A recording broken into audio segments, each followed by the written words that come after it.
Jeffrey Kittingan bentuk pakatan politik baru lepas tinggalkan GRS. Presiden Parti Solidariti Tanah Airku, Sabah Star, Datuk Seri Jeffrey Kittingan, kini membentuk blok politik baharu yang dinamakan Gerakan Bersatu Sabah atau GBS. Blok ini bakal dilancarkan menjelang penamaan calon pilihan raya negeri Sabah pada 15 November.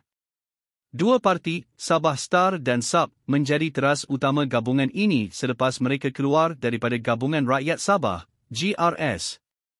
Jeffrey menjelaskan, GBS ditubuhkan untuk menyatukan parti-parti tempatan Sabah, khususnya yang mewakili komuniti Kadazan Dusun Murud.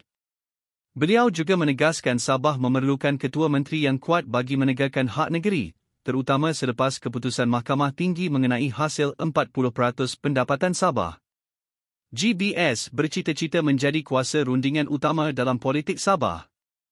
Namun, pembentukan GBS datang dengan cabaran besar.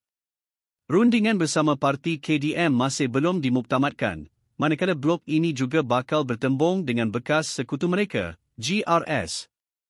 Keadaan ini mungkin menyebabkan perpecahan undi di kalangan parti berasaskan tempatan, tetapi juga membuka ruang kepada kemunculan kuasa politik baharu yang lebih bebas daripada pengaruh Parti Nasional.